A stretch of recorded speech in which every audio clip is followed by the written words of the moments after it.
Hi, this is Donna from Clever Crafting and thank you for joining me. So this is the second card in our Bugs Alive Cardmakers Kit. Today we're going to be using the Doodle embellishment card pack that's in the kit and the stickers and some paper. So let's get those things together and get started. All right, we're going to start with 4 pieces of 7.5 by 5.5. I just want to point out for those of you who haven't made these yet that in the book it says 7.5 by 6 centimeters. It's supposed to be 7.5 by 5.5 centimeters. Anyway, it's the frame, so if you make it 6, it's not the end of the world. We're going to start by putting 2 of the frames together. We want all of the frames to be cut exactly the same. So I am going to find my square die. Now this is approximately 4.5 centimeters by 4.5 centimeters, but whatever squares you've got that will fit is going to work.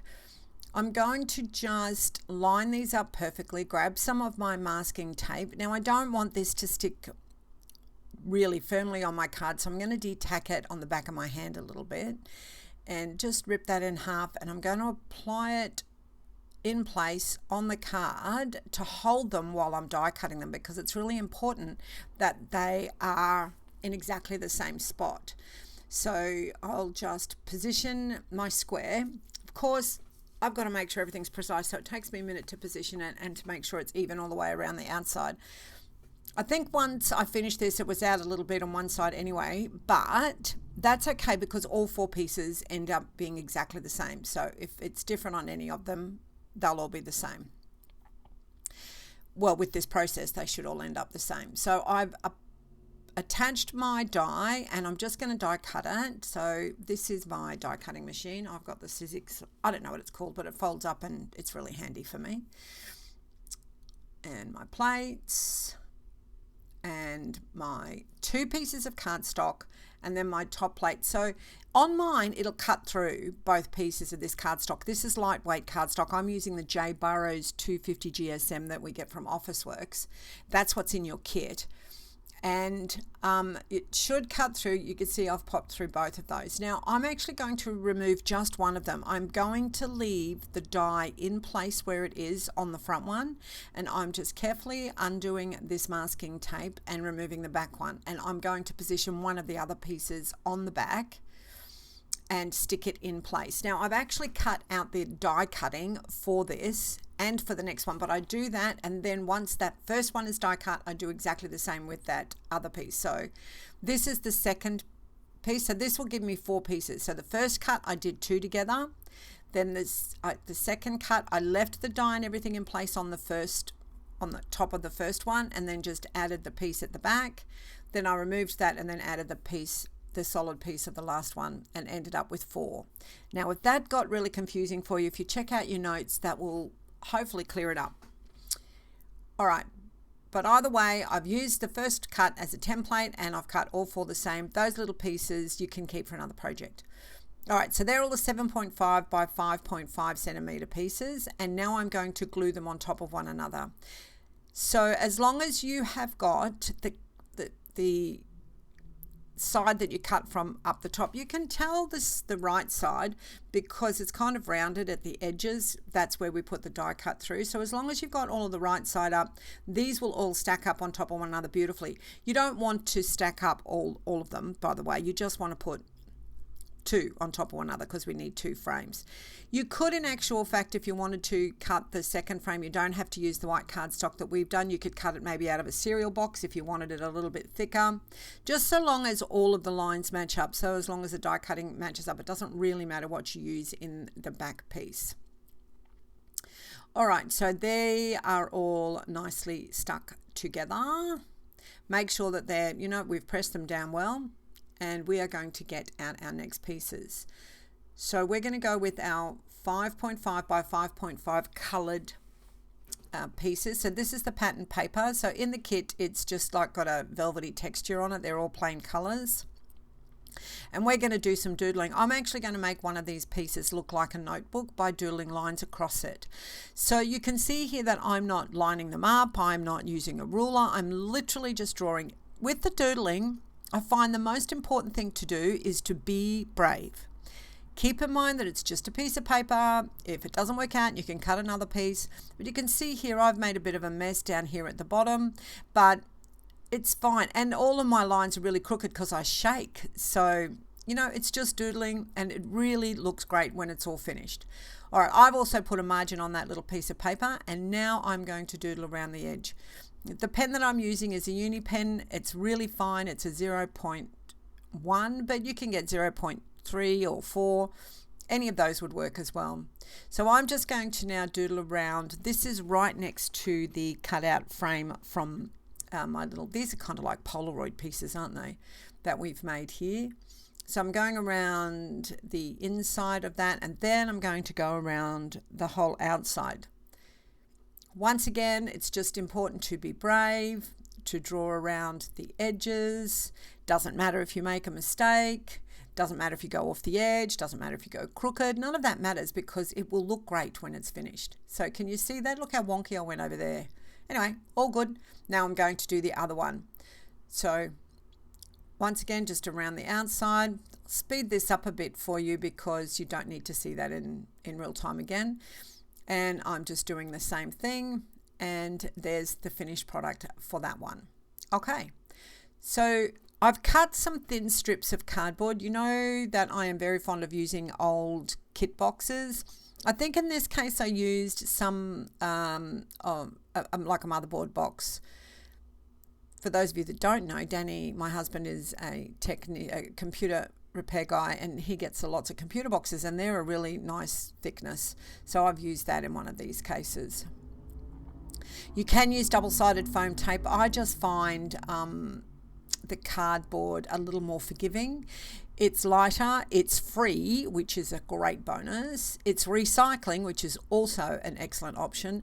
And because we're adding glue to it, we get a little more wriggle room. So, but you can use foam strips if you want, or double-sided foam tape. If you're using double-sided foam tape and add a little bit of glue to it, it does give you a little bit of wriggle room, but I still find myself personally the cardboard better. All right, so now I'm just measuring these little bits off. You can see that I cut 4 pieces that longer size, and now I'm going to cut 4 pieces that little shorter size. This should do both my frames, and these are thin pieces, so I cut them on my Tim Holtz paper trimmer guillotine thing, which I'm sure has got a proper name and I just don't know what it is. All right, so glue on these, and you can see that I'm putting this right around the outside edge of the frame. And then I've got a thicker piece over the side there near my scissors that I'm going to cut a piece of that and put it at the bottom of the frame as well. There we are. And that one's going to go there. Remembering that this is the back, so it doesn't have to look perfect because you're not going to see it at all. All right, we've applied that. Perfect. And now we're going to do the other one. I am, however, not going to make you sit through me doing another one. If you're making along with me, just pause the video and you'll be able to do it to get to the next step. All right, so there's the 2 of them completed. Now I'm going to stick the backing onto them. So the backing, of course, the 5.5 by 5.5 pieces are just going onto the top, but I sillily put glue on the bottom there and then realized and wiped it off. Thankfully, this glue dries quickly, so that didn't really cause too much of a drama at all. I am going to pop that. I find that the easiest way to do it, to put my paper down and then put that over the top, but if you find it better doing it another way, then knock yourselves out, that's fine. And I'm going to do the other one as well.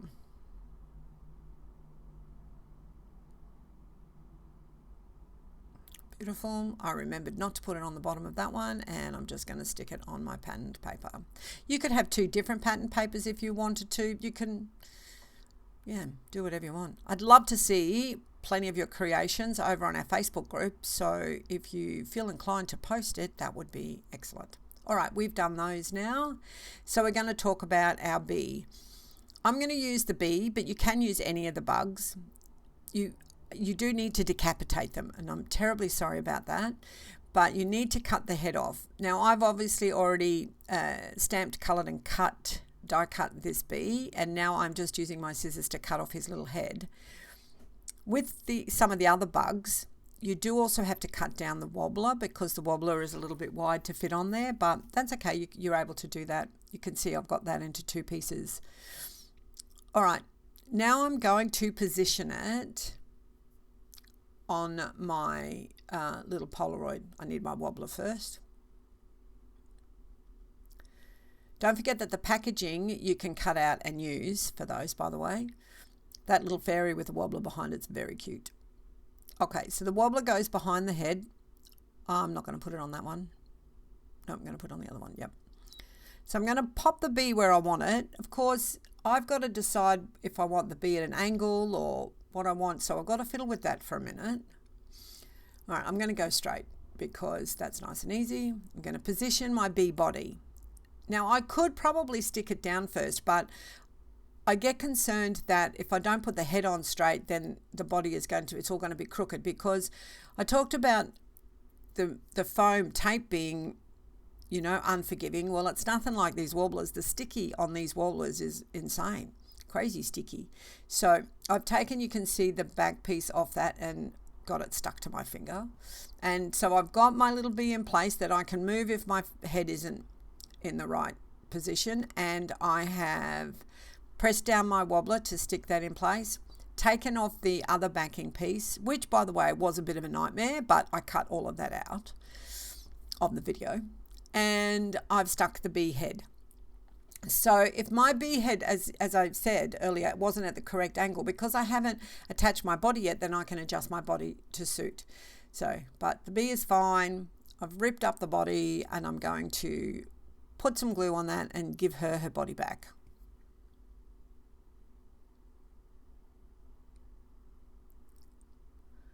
And positioning.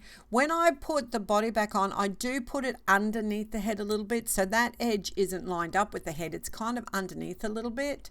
So when you look at it from different angles, it still looks fine. There we go. And she's got a wobbly head. She is a cutie. Don't forget to put your lid on your glue. And now we're going to go to the matte layer. So this piece of paper is 10.5 centimeters by 10 centimeters actually, I beg your pardon, by 14.3. So that'll give me a white border around on my card when I put on my card base. And once again, I'm being brave and I'm just drawing all around the outside edge. Now you can just do it once. I think in the original picture in the book it's just once, but can you see on this other card I've gone around it twice? I'm going to do that again on this one because I really like that look. But you don't have to. Once again, totally up to you. You might want to do faux stitching all the way around these too. I'm sure that would look great. That's a nice little doodle to do. I think one of the reasons that this card is so much fun to make is because a lot of it is decorating. Do you know, there's not much prep work getting a lot of things ready. So you just get to get in and,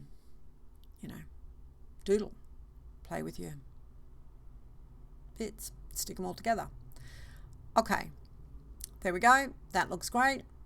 And I'm going to, now this is I've left all of this in for you this time because do you know what? I spend ages deciding how I'm going to lay it out. Now, most of the time I cut this out of the videos. I decided to speed this up and keep it in there so you can see the process that I go through. And this was actually fairly fast today. I decided on this fairly quickly. Right. Okay, happy days. I'm going to, before I stick that down, just going to change my mind here and put it on the card base first. So this is a standard card base, 21 centimeters by 14.8 centimeters, folded in half to make our standard A6 card base. I'm going to pop my mapped layer on that. Now, for those of you that have been with me for a while, you will know that I generally make all of the front up and then when it's all finished I add it to the card base, but because I'm doing this directly on paper I wanted a little bit more strength to put it on, so I decided to put this onto my card base first. Makes it easier for me this time. All right, and then guess what happens? Surprise, surprise, I decided I wanted to have a play again and see if I wanted to maybe change this around a bit. So I sped this up because I might have found something better. Gone back to my original design. Wait, no, let me add a worm. The worm is so cute, actually. Peeking out through the grass there, or the leaves. All right, so this is now the design that I've decided on. So you could put a wobbler behind the worm if you wanted to. I've chosen not to. I'm just going to glue the worm down flat and pop it into place. Add glue to the back of my leaves. It's a good idea to pay attention where the leaf is going to hit the cardstock, because then you don't have to do what I'm doing here, and that's put glue on all of it. Mind you, there is a distance between the cardstock and the back piece where the picture is, where the worm is, so it's not going to stick everywhere anyway. But I have just positioned it there where I need to. What I've decided to do though is, I know that that looks like a skewer there, but it's actually one of those little slim pieces of cardboard that I cut earlier. And I've just cut a little piece of that off to stick behind that leaf that's going over the worm's head. There we go. Except I want to see a little bit more of the worm, so I'm going to just adjust the leaf accordingly. Great. She looks cute. I say the worm's a she because they're all cute, so the insects have all got to be girls, because girls are prettier than boys. All right, I am going to add an extra piece of cardboard under that one at the bottom, because it is resting on the one at the top and I want it to be even. So that's just the last little bit of that cardboard that was left over. I'll stick that there, and then that will keep that nice and flat. Add a couple of leaves that I did already have there, but they fell off. Now, because I am adding that leaf, so it's like an extra leaf on the branch, excuse me, I'm going to put glue on all of them at the same time, because I mentioned earlier that this glue does in actual fact dry fairly quickly. So you want to make sure, you do have a little bit of wriggle room, but you want to make sure that you're ready with that second leaf if you're, mincing things together, because I want that to go underneath the first one, but I need to position the first one first. Also complex, isn't it? So I'm just going to pull up that little branch before it's really stuck and stick that little leaf underneath. Lovely. Now, do I want to change it? No, I'm just going to glue it. I'm not going to change it again. So this time it's on our card front, so we want to make sure that I'm not using a lot of glue. I've just got a big coverage of the glue, so it's over a bigger area, but there's not much glue that I'm using, and I'm doing the same here. I only need it on 2 spaces there, down the bottom where it's going to attach, and just at the top where it's going to adhere to the previous little Polaroid there. And that's almost our card. Look at how cute it is. That's really cute. Wobblehead. Okay, I'm going to add a greeting. So I've decided on wishing you the best day ever, but it's too long. So I'm going to grab my scissors and I'm going to cut it in half. So the advantage of these stickers is that they are thicker. They're like a 160 or 180 GSM, so cutting them and positioning them is really easy. I'm using my awl here because I find that just by sticking it on the awl enables me to position it and make sure it's straight a lot easier than when I do it with my fingers. I think it's because I can't see through my fingers, maybe. That looks like the spot.